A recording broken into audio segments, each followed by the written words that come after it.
O Apocalipse, a revelação final de Deus para a humanidade, o fim dos tempos, a volta do Messias e seus santos. Todas essas definições têm um tom de fantasia, contos ou fábulas para a nossa sociedade atual. Mas e quando essas revelações têm um pé na ciência? Analise esse trecho. E naquele dia estarão os seus pés sobre o Monte das Oliveiras, que está defronte de Jerusalém para o Oriente, e o Monte das Oliveiras será fendido pelo meio, para o Oriente e para o Ocidente, e haverá um vale muito grande. Metade do monte se apartará para o norte e a outra metade dele para o sul. Bíblia Sagrada, livro de Zacarias, capítulo 14, versículo 4, entre 520 a 470 a.C. O contexto desta passagem se trata do dia do Senhor, o dia do juízo final, o Apocalipse. O profeta nos conta a respeito do que acontecera neste dia, e como em outros livros da Bíblia que falam deste tão grande dia, existe julgamento, fogo, justiça, batalhas e o triunfo do bem contra o mal. Coisas que muitas vezes para a nossa sociedade atual é muito vaga e nos faz olhar para esses relatos como apenas uma história, um conto, uma fábula. Mas o trecho que lemos nos dá um relato tão preciso e tão assertivo para alguém que viveu antes da própria teoria das placas tectônicas, que assusta e nos faz pensar a respeito da inspiração da Bíblia. Mas primeiro, quem foi Zacarias? Zacarias, filho de Baraquias e neto de Ido, foi um sacerdote e profeta da primeira onda de retorno do exílio babilônico sob o reinado de Ciro, o Grande. A missão principal de Zacarias foi combater o desânimo espiritual. Os judeus tinham voltado do exílio com Zorobabel, que era o governante ordenado por Ciro, descendente de Davi. Mas após anos de trabalho para a reconstrução do templo, os judeus desanimaram, e as obras do templo estavam paradas há quase 16 anos, devido à oposição e à pobreza. O povo começou a achar que os tempos gloriosos de Israel tinham acabado para sempre. Zacarias veio para mostrar que a reconstrução do templo era apenas o começo de algo muito maior, a vinda do Messias e o reino de Deus. E é nesse contexto que Zacarias escreve a sua visão da vinda do Messias.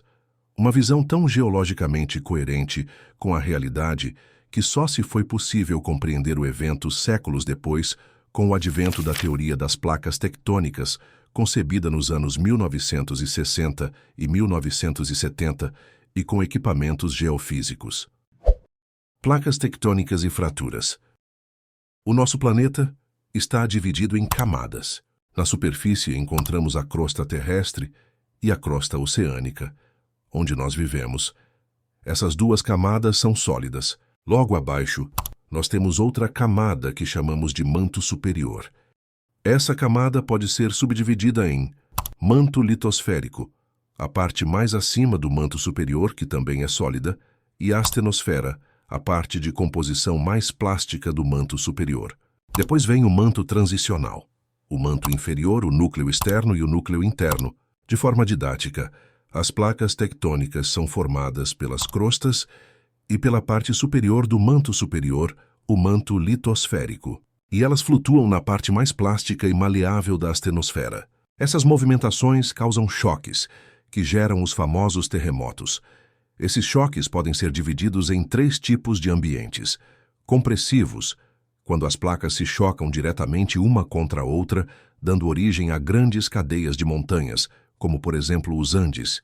Distensivos, quando as placas se afastam uma da outra, gerando as cordilheiras mesoceânicas que encontramos no Oceano Atlântico, por exemplo, e as transformantes, no qual as placas se arrastam uma na outra.